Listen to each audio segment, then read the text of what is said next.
Hi friends, എല്ലാവർക്കും സുഖമല്ലേ? അപ്പോൾ ഇന്ന് ഞാൻ നല്ലൊരു വീഡിയോ ആയിട്ടാണ് വന്നിട്ടുള്ളത്. ഞാൻ ഓയിലി സ്കിന്നുകാർക്ക് പറ്റിയ ജ്യൂസിനെ കുറിച്ച് വീഡിയോ ഇട്ടിട്ടുണ്ടായിരുന്നു. അപ്പോൾ അതിനകത്തൊരു കമൻറ്റ് വന്നതാണ്, ഡ്രൈ സ്കിന്നിന് അങ്ങനെ സ്പെഷ്യലായിട്ട് എന്തെങ്കിലും ജ്യൂസ് ഉണ്ടോ, എഫക്റ്റീവായിട്ട് സ്ഥിരമായിട്ട് കുടിക്കാൻ പറ്റിയ ജ്യൂസ് ഉണ്ടോ എന്ന് പറഞ്ഞിട്ട് ഒരു കമൻറ്റ് വന്നിട്ടുണ്ടായിരുന്നു. ആ ഒരു കമൻറ്റിൽ നിന്നിട്ടാണ് ഞാൻ ഇന്നത്തെ ഈ വീഡിയോയിലേക്ക് വന്നിട്ടുള്ളത്.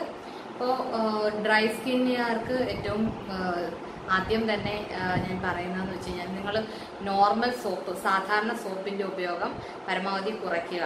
ഗ്ലിസറിൻ കൂടുതലായിട്ട് അടങ്ങിയിട്ടുള്ള സോപ്പ് യൂസ് ചെയ്യുക. ഗ്ലിസറിൻ അടങ്ങിയ സോപ്പ് നമുക്ക് മെഡിക്കൽ ഷോപ്പിലൊക്കെ വാങ്ങിക്കാൻ കിട്ടും. അതൊന്ന് അവിടെ ചെന്ന് പറയുക, അല്ലെങ്കിൽ ഒരു സ്കിൻ ഡോക്ടറിനെ കണ്ടിട്ട് ഡോക്ടറിൻ്റെ നിർദ്ദേശപ്രകാരം ഗ്ലിസറിൻ അടങ്ങിയ സോപ്പ് വാങ്ങിക്കുക. അങ്ങനെ ഡ്രൈ സ്കിന്നുകാർ കുറച്ചും കൂടി ചർമ്മത്തിന് കെയർ നൽകണം. ആ ഒരു കെയറിൻ്റെ ആദ്യ പടി എന്നോണം സോപ്പിൻ്റെ, നോർമൽ സാധാരണ സോപ്പിൻ്റെ ഉപയോഗം കുറയ്ക്കുക. ആ ഒരു രീതിയിൽ കൊണ്ടുപോവുക. പിന്നെ രണ്ടാമത് പാൽപ്പാട, ദിവസവും പാൽപ്പാട വെച്ചിട്ട് മുഖത്തൊരു 10 മിനിറ്റ് പാൽപ്പാട തേച്ചതിന് ശേഷം വാഷ് ചെയ്ത് കളയുക. അത് നല്ലതാണ്.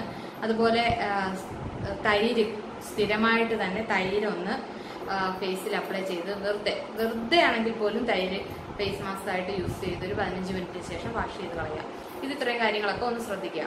അപ്പം അവർക്ക് അങ്ങനെ ഡ്രൈ സ്കിന്നിൽ ഇതൊക്കെ ചെയ്യുമ്പോൾ തന്നെ നമുക്ക് ഹെൽത്ത് ആവശ്യമായിട്ട് ജ്യൂസ് കുടിക്കുക. അപ്പോൾ ഞാൻ ഇന്നലെ അല്ലെങ്കിൽ കഴിഞ്ഞ ഒരു വീഡിയോയിൽ ഞാൻ ഓയിലി സ്കിന്നിന് ഉള്ള ജ്യൂസിൻ്റെ കാര്യം പറഞ്ഞിട്ടുണ്ടായിരുന്നു. ക്യാരറ്റ് ജ്യൂസും ഒക്കെയാണ് ഞാൻ പറഞ്ഞിട്ടുണ്ടായിരുന്നത്. ക്യാരറ്റ് ജ്യൂസും ഓറഞ്ചിൻ്റെതും പിന്നെ നാരങ്ങാവെള്ളം കുടിക്കുന്നതും ഒക്കെ വളരെ നല്ലതാണെന്ന് പറഞ്ഞിട്ടുണ്ടായിരുന്നു. ഇത് ഡ്രൈ സ്കിന്നിന് കുടിക്കാൻ പറ്റിയ ജ്യൂസ് എന്ന് പറയുന്നത് കുക്കുംബർ ജ്യൂസ്, അതുപോലെ ക്യാരറ്റും ബീറ്റ്റൂട്ടും കൂടി മിക്സ് ചെയ്തിട്ട് ഉള്ള ജ്യൂസ്. ഇതൊക്കെ ഡെയിലി കുടിക്കേണ്ടതാണ് കേട്ടോ.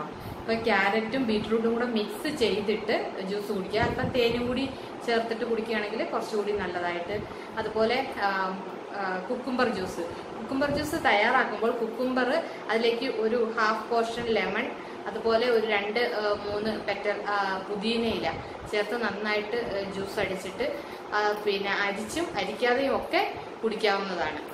അപ്പം അങ്ങനെ ഈ 2 ജ്യൂസ് കൂടാതെ ഗ്രീൻ ആപ്പിളിൻ്റെ ജ്യൂസ് കുടിക്കുന്നത് വളരെയേറെ ഗുണം ചെയ്യും.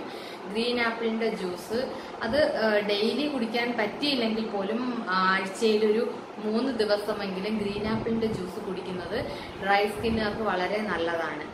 ഓക്കെ, അപ്പോൾ ഈ ഒരു 3 ജ്യൂസ് നിങ്ങളുടെ ആഹാരത്തിൽ ഉൾപ്പെടുത്തുക. ഡയറ്റ് പോലെ ഈ ഒരു ഹെയർ ഗ്രോത്തിനും അതുപോലെ നമ്മുടെ ഡ്രൈ സ്കിന്നിനും ഒക്കെ ആയിട്ട് നല്ല 3 ജ്യൂസാണ്.